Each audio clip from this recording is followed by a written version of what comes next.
So I've done this for multiple things in JoJo, but I wanted to try my hand at doing this for my hero. Although I'm not here alone, I'm here with my friend Mark because he's also strongly invested in my hero. How you guys doing? Very excited to be here with my buddy Caleb, where we're going to be ranking the League of Villains members from weakest to strongest. For this list, we're only going to be focusing on League members that actually have made a name for themselves in the series thus far, whether they've been arrested already or not. So, no Nomu or any of the fodder villains that help Shigaraki attack USJ, but let's just get started here. First off, at the weakest member is Spinner, aka Shiuchi Iguchi. The main thing with Spinner is not only do we not know what his quirk is, but his showing so far, even without using whatever quirk he has, haven't been all that impressive. He does seem to have some pretty decent physical strength though, being able to hold all those swords he wields as if it was one giant blade and swing them around with ease. However, he was defeated by Mandalay, with Mandalay taking almost no damage. Granted, Mandalay is a pro, but she's not super high ranked or anything. His stats pretty much speak for themselves. 3 out of 5 of his stats are only 2 out of 5s, with technique being a 4 due to decent swordsmanship and power being a 3, since he can swing around all that weight. But until more of him is shown, whether it be his swordsmanship improving or actually using whatever quirk he has in battle, it's safe to say he's the weakest member who's been a part of the league.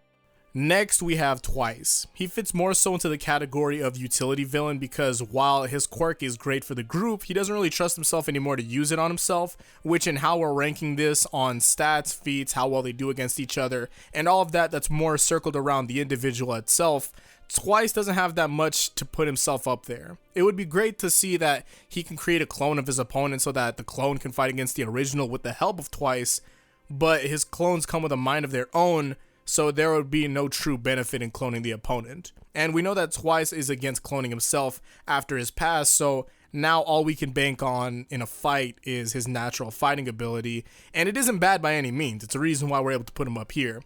Being able to maneuver himself out of a lot of situations in the manga and being able to just play around with Todoroki in the anime, the dude's pretty strong. While I do believe that Twice has a fair chance at a reasonable amount of the people on this list yet to be mentioned off of his skill alone, there's a lot more than just 1v1s when it comes to this ranking, so that's the reason why I'll put him here. Next is Mustard. The thing with Mustard is he does have a strong AoE quirk that spreads poison gas around him that'll cause anyone to breathe it in to pass out. But this quirk can also affect him too, which is why he wears a gas mask when using the quirk. It's very similar to Midnight's quirk, except way worse in my opinion. Midnight's quirk has the same effect as Mustard's, but it doesn't do any harm to her. Granted, her quirk works better on males than females, but I think that's a pretty good trade-off over having her own quirk affect you like it would another person. So if someone knows what his quirk does, it's pretty easily countered. Just hold your breath and break the mask. La la la la la la. But in all seriousness, even if you don't have proper protection against the gas yourself, you just have to get close enough to Mustard to break his gas mask. His hand-to-hand combat skills are presumably non-existent because not only is he only 13, but he brought a gun with him to raid the camp, which proved he had little confidence in his fighting skills.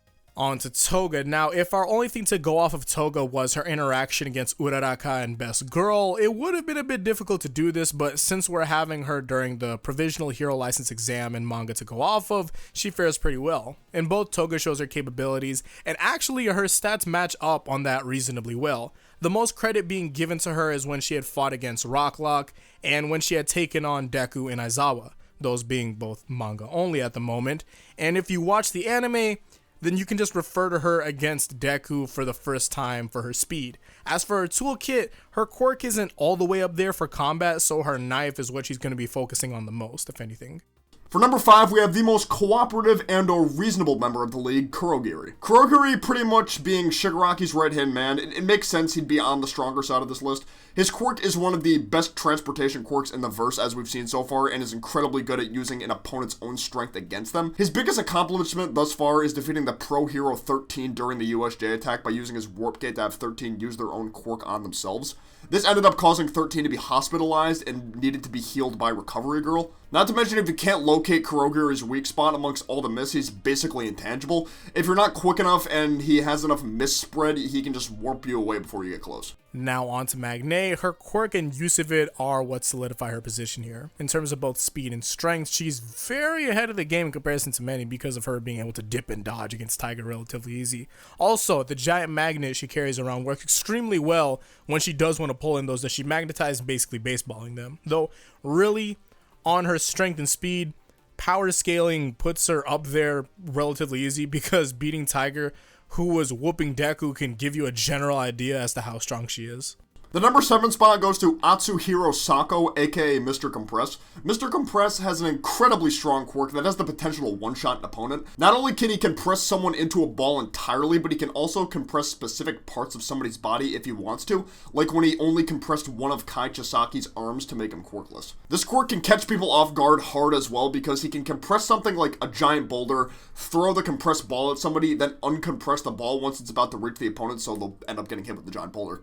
Compress is also shown to be very fast and nimble, as he was able to outrun Todoroki's ice for a solid period of time and wasn't caught until Uraraka and Asui used both of their quirks to allow Todoroki, Shoji, and Deku to slam down onto him. He was able to still stand and walk after being slammed by these three and taking a naval laser shot to the face from Aoyama. For such a slim guy, he's got some pretty solid durability. But the main reason he's so high is because of how strong the compressed quirk is. The next character is Moonfish, and it shouldn't be that crazy to see that coming off of how well he had done against the students. It legitimately took Tokoyami at night to destroy Moonfish, and if that wasn't the case, then he'd still be whooping Bakugo, Todoroki, and potentially more students if Tokoyami wasn't a factor. The output of Moonfish's teeth, along with the durability that it had, was enough to casually contest Todoroki's ice and play around casually while still going after both him and Bakugo. Also referring to the stats, Moonfish is one of significant speed and technique, which makes a lot of sense since he's one of the few A ranks, and his quirk actually shows the use of both of those things pretty well.